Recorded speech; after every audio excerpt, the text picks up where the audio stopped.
할렐루야. 취학부 친구들 반갑습니다. 오늘 또 우리에게 주신 하나님의 말씀을 통해 하나님을 더 알아가고 하나님으로부터 나오는 은혜와 평강이 우리 여러분들 모두에게 임하길 바라고 축복합니다.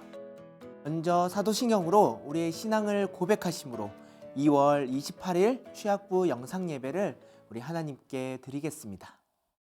전능하사 천지를 만드신 하나님 아버지를 내가 믿사오며 그 외아들 우리 주 예수 그리스도를 믿사오니 이는 성령으로 잉태하사 동정녀 마리아에게 나시고 본디오 빌라도에게 고난을 받으사 십자가에 못 박혀 죽으시고 장사한 지 사흘 만에 죽은 자 가운데서 다시 살아나시며 하늘에 오르사 전능하신 하나님 우편에 앉아 계시다가 저리로서 산 자와 죽은 자를 심판하러 오시리라.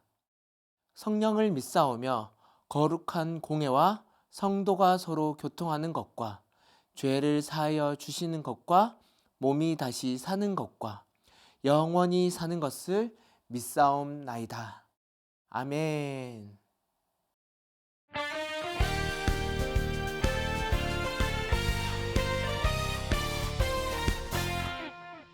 나를 향한 뜻을 이루시는 분 나는 알아요.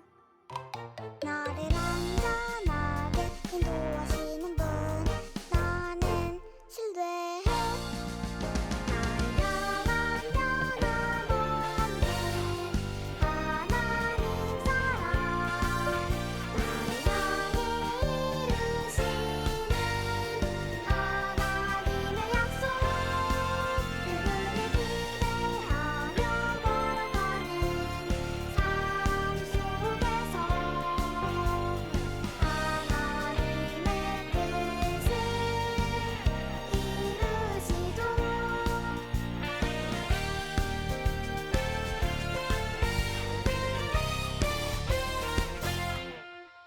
나를 향한 약속을 이루시는 분 나는 알아요. 나를 피난처로 인도하시는 분 나는 감사해. 나를 향한 변함없는 하나님 사랑 나를 향해 이루시는 하나님의 약속 그분과 함께하며 걸어가는 삶 속에서 하나님의 뜻을 이루시도 그분과 함께하며 걸어가는 삶 속에서 하나님의 뜻을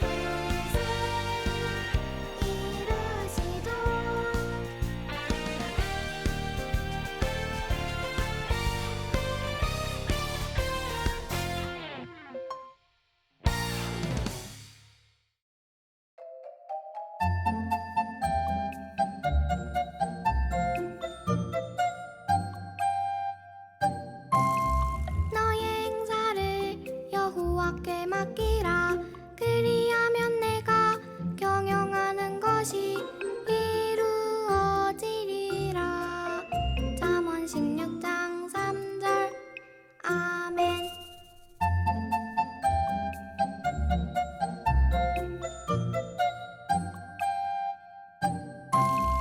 너의 행사를 여호와께 맡기라. 그리하면 내가 경영하는 것이 이루어지리라. 잠언 16장 3절 아멘.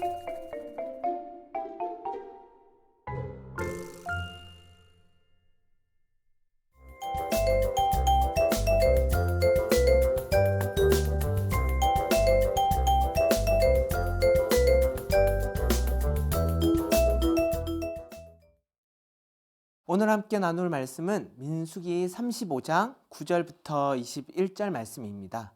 그 중에서 우리는 9절부터 14절 말씀만 다 함께 읽도록 하겠습니다. 여호와께서 또 모세에게 말씀하여 이르시되 이스라엘 자손에게 말하여 그들에게 이르라. 너희가 요단강을 건너 가나안 땅에 들어가거든 너희를 위하여 성읍을 도피성으로 정하여 부지 중에 살인한 자가 그리로 피하게 하라. 이는 너희가 복수할 자에게서 도피하는 성을 삼아 살인자가 회중 앞에 서서 판결을 받기까지 죽지 않게 하기 위함이니라. 너희가 줄 성읍 중에 6을 도피성이 되게 하되 세 성읍은 요단 이쪽에 두고 세 성읍은 가나안 땅에 두어 도피성이 되게 하라. 아멘. 오늘 말씀 제목은 하나님의 안전장치입니다. 우리 주변을 살펴보면 여러 가지 안전장치가 많이 있다는 것을 알 수 있습니다. 자동차를 타면 안전벨트로 교통사고를 예방할 수 있고요. 야외에서는 인라인 스케이트나 킥보드, 자전거를 탈 때 무릎 보호대나 머리 보호대를 통해 우리의 몸을 안전하게 방어하는 안전장치가 있습니다. 이러한 안전장치가 처음에는 불편할 수 있고 계속해서 착용하다 보면 묻어져서 아무런 생각 없이 이용할 수 있는데요. 언제 그 안전장치로부터 소중함을 느낄 수 있을까요? 네, 그건 갑자기 사고가 났을 때일 것입니다. 안전벨트나 머리 보호대, 무릎 보호대를 착용한 것과 하지 않은 것은 엄청난 차이를 느낄 수 있습니다. 평소에는 아무런 생각 없이 착용했던 이 안전장치가 우리 몸을 보호해 줬다라는 것을 우리가 알게 된다면 이것보다 더 소중한 것을 생각할 수 없을 거예요. 그래서 우리는 날마다 안전장치를 해야 하고 안전장치로부터 자유롭게 놀거나 이동할 수 있습니다. 그만큼 우리에게 있어서 안전장치란 평소에는 가볍게 생각하기 쉽고 무의식적으로 착용하지만 이러한 상황을 대비해서 반드시 필요하다라는 것입니다. 그럼 사고를 대비하기 위한 안전장치만 있을까요? 우리에게 주신 하나님의 말씀을 통해 우리에게 존재하는 또 다른 안전장치를 살펴보려고 합니다. 오늘 말씀은 도피성에 관한 내용을 설명하고 있습니다. 우리 친구들, 도피성이란 과연 무엇일까요? 도피는 그것을 도망하여 피한다라는 것을 의미합니다. 그렇다면 도피성이란 거기로부터 도망하여 피할 수 있는 성을 의미하는 것이겠죠. 이 도피성은 지금 당장 벌어질 일은 아닙니다. 하나님께서 모세에게 말씀하시기를 이스라엘 자손들이 요단강을 건너 약속의 땅인 가나안 땅에 들어가거든 도피성을 만들라고 하셨는데요. 그건 이스라엘 백성들이 가나안 땅에 들어간 이후 도피성이 필요한 상황이 있을 수 있기 때문입니다. 이 도피성은 실수로 사람을 죽였을 때 그 사람이 재판을 받을 때까지 목숨을 보존하기 위해서 있는 곳이죠. 그렇기 때문에 하나님께서 도피성을 세우라고 말씀하신 것은 누구든지 간에 그 사람의 목숨을 살리기 위함입니다. 이스라엘 백성들이 광야 시대에 있을 그 당시에는 남에게 당한 것과 똑같이 갚아주는 법이 있었어요. 만약 남이 내 얼굴을 때린다면 나도 똑같이 그 사람의 얼굴을 때리는 거예요. 이 법에 따라 사람을 죽인 사람은 반드시 그 사람은 죽어야만 했어요. 그런데 오늘 말씀에 나온 도피성을 통해 반드시 죽어야만 하는 사람이 살 수 있는 소망을 가질 수 있게 된 것입니다. 이것이 가나안 땅에 정착하면 더욱 자주 일어나기에 하나님은 모세를 통해 미리 이스라엘 백성들에게 말씀하고 계십니다. 그렇다면 도피성은 어디에 있을까요? 총 6군데로 나누어져 있는데요. 이 위치에 도피성을 둔 이유는 바로 실수로 죄를 지은 이스라엘 백성들이 어디에 있든지 도피성에 들어갈 수 있도록 하기 위함이었어요. 이것을 봤을 때 하나님의 도피성을 만드신 이유는 죄를 지은 것에 대한 처벌이 아니라 어떻게 해서든 그 사람을 살려주고 싶어 하는 하나님의 마음이라는 것입니다. 그래서 이 도피성을 통해 우리는 하나님의 은혜를 볼 수 있습니다. 그 당시 백성들에게 이러한 도피성이 없다면 얼마나 많은 사람들이 목숨을 잃었을까요? 하나님께서 먼저 그 일을 행하여 주셨기 때문에 이러한 은혜를 경험할 수 있다라는 것이죠. 그 은혜가 이 당시 이스라엘 백성들뿐만 아니라 오늘날 예수 그리스도를 믿는 우리들에게도 동일하게 존재하는데요. 그렇다면 하나님께서 계획하신 이 도피성이 우리에게 과연 어떠한 의미를 주는지 크게 두 가지로 살펴보겠습니다. 첫 번째, 도피성으로 피하는 것이 바로 은혜입니다. 우리 친구들, 도피가 무엇이라고 했나요? 그곳으로 도망하여 피한다라고 했습니다. 그런데 우리가 무엇을 잘못했길래 거기로 피하면서까지 그 도피성으로 갈까요? 이스라엘 사람들은 도피성에 관한 이야기를 듣고 어떠한 마음이 들었을까요? 내가 실수로 사람을 죽이는 끔찍한 죄를 지었다 할지라도 피할 수 있는 곳이 있구나. 나의 목숨을 지켜주는 안전한 공간이 있구나 라는 안도의 생각이 들었을 거예요. 그리고 실제 그런 상황이 되었을 때 당연히 도피성으로 피하게 될 것입니다. 여기서 중요한 것은 이러한 도피성의 중요성을 알고 그곳으로 피한다라는 것입니다. 내가 할 수 없는 일을 누군가가 대신 해주거나 그 누군가가 대신 그 일을 해결해주면 내가 그 사람으로부터 은혜를 입은 것처럼 죽을 수밖에 없는 내가 도피성에 피했다라는 이유만으로 나의 목숨을 살 수 있다라는 것은 바로 큰 은혜라는 것입니다. 우리도 이러한 은혜를 입고 있습니다. 도피성과 같이 나의 힘으로는 도저히 할 수 없지만 그곳으로 피한다라는 이유만으로 은혜를 입는 도피성이 우리들 가운데 존재하고 있다라는 사실입니다. 즉, 도피성이 아닌 다른 곳으로 피하려 하거나 도피성으로 가지 않으면 하나님의 은혜를 경험할 수 없습니다. 오늘 말씀을 통해 알게 된 것은 우리 눈에는 보이진 않지만 이미 계획하신 하나님의 말씀처럼 우리가 하나님의 도피성으로 피하는 것이야말로 큰 은혜인 줄 믿습니다. 이처럼 도피성으로 피하는 것이 단순히 사람을 죽일 만한 큰 죄를 지어서 피하는 것이 아니라 하나님께서 이스라엘 백성들을 사랑하심으로 그들을 위해 도피성을 정하신 것처럼 우리도 하나님의 뜻을 따라 도피성을 갈 때 그 은혜를 제대로 경험할 수 있다라는 것입니다. 그렇다면 하나님의 은혜를 경험하기 위해 도피성으로 피한다고 했는데요. 이 도피성에서 경험하는 하나님의 은혜는 정확히 무엇일까요? 도피성이 우리에게 주는 두 번째 의미이기도 합니다. 바로 예수님이 우리의 도피성이기 때문입니다. 오늘 말씀에서 실수로 죄를 지은 사람을 위해 도피성을 정하라고 설명했지만 사실 모든 사람들에게 이 도피성이 필요합니다. 왜냐하면 우리 모두가 하나님이 보시기에 같은 죄인이기 때문이죠. 하나님의 심판으로부터 벗어날 수 있는 사람은 단 한 사람도 없습니다.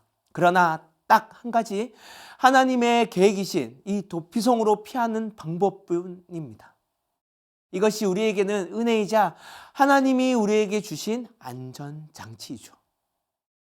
이것은 오직 예수 그리스도께서 우리의 도피성이 되어 주셨기에 가능한 사실입니다. 그러므로 하나님의 안전장치는 오직 예수 그리스도와 그분을 믿는 믿음에서 작동되어집니다. 도피성으로 피하는 것이 은혜라고 했습니다. 그렇기 때문에 우리의 도피성이신 예수님께 날마다 나아가도록 우리는 힘써야 합니다. 앞서 말했듯 도피성은 이스라엘 백성들이 어디에 있든지 마음만 먹으면 들어갈 수 있는 곳에 존재 있습니다. 그 당시에는 대부분 걸어서 이동했기에 걸어서 하루 안에 도착할 수 있는 곳에 도피성이 있었습니다. 우리도 마찬가지죠. 얼마든지 예수님을 만날 수 있습니다. 요즘은 코로나 시대로 인해 인터넷으로도 말씀을 듣고 예배를 드릴 수 있게 되었어요. 예배 상황은 이전보다 더 확장되어졌어요. 여러분들이 은혜를 받을 수 있는 도피성은 얼마든지 여러분들 곁에 존재하고 있다라는 것입니다. 이러한 상황에서 우리에게 필요한 것은 그 은혜이신 예수님께 나아가는 것입니다. 영상 예배든 현장 예배든 하나님은 항상 우리 친구들에게 예수님을 통해 은혜를 주시고자 합니다. 그 은혜가 우리 삶의 안전장치이지만 위기의 상황에서만 생각나는 안전장치가 되지 않기를 바랍니다. 날마다 하나님의 은혜를 기억하며 예수님께서 친히 우리의 도피성이 되어 주심에 감사하는 삶이 우리 가운데 있어야 합니다. 안전장치는 우리에게 있어서 반드시 필요한 것이죠. 왜냐하면 그 안전장치는 정말 긴급하고 필요한 순간에 우리를 지켜주기 때문이죠. 오늘 말씀을 통해 도피성이 단순한 성이 아니라 하나님이 우리를 얼마나 사랑하시는지 깨닫는 은혜의 시간이 되길 바랍니다. 그래서 그 어떠한 상황에도 우리의 도피성이신 예수님께 더 나아가는 우리 친구들이 되길 바라요. 또한 그분으로 인해 우리 인생의 영원한 안전장치를 가지고 살아가는 우리 귀한 취학부 친구들이 되길 예수님의 이름으로 축복합니다. 우리 이 시간 말씀을 기억하며 다 같이 기도하겠습니다. 하나님 아버지 은혜를 감사합니다. 저희들에게 친히 안전장치가 되어주시고 예수님이 우리의 도피성이 되어주셔서 항상 주님께로 나아감으로써 우리의 영혼과 우리의 마음과 우리의 모든 것들이 하나님으로부터 자유해지고 하나님으로부터 안전해졌음을 다시 한번 주님께 고백합니다. 오늘 들은 말씀을 통하여 하나님이 우리의 주인이 되시고 하나님 외에 그 무엇도 우리의 안전장치가 되지 않도록 날마다 하나님을 중심으로 살아갈 수 있는 우리 취학부 친구들이 되게 하여 주시옵소서. 이번 한 주간 이 말씀을 붙들고 살아갈 때 성령 하나님 우리 친구들 마음과 생각과 뜻 가운데 날마다 이 말씀을 기억나게 하시고 이 말씀을 통하여서 더욱더 예수님을 닮아가는 삶, 하나님을 기쁘시게 하는 우리 친구들이 될 수 있도록 주님께서 인도하여 주시옵소서. 그렇게 하실 주님을 찬양하며 이 모든 말씀 살아계신 예수님의 이름으로 기도드립니다. 아멘. 이 시간 주님께서 가르쳐 주신 기도로 예배를 마치겠습니다. 하늘에 계신 우리 아버지여, 이름이 거룩히 여김을 받으시오며 나라가 임하오시며 뜻이 하늘에서 이루어진 것 같이 땅에서도 이루어지이다. 오늘 우리에게 일용할 양식을 주시옵고 우리가 우리에게 죄 지은 자를 사하여 준 것 같이 우리 죄를 사하여 주시옵고 우리를 시험에 들게 하지 마시옵고 다만 악에서 구하시옵소서. 나라와 권세와 영광이 아버지께 영원히 있사옵나이다. 아멘. 우리의 도피성이신 예수님을 날마다 생각하는 이번 한 주 보내시고 우리 다음 주에 다시 만나요. 안녕.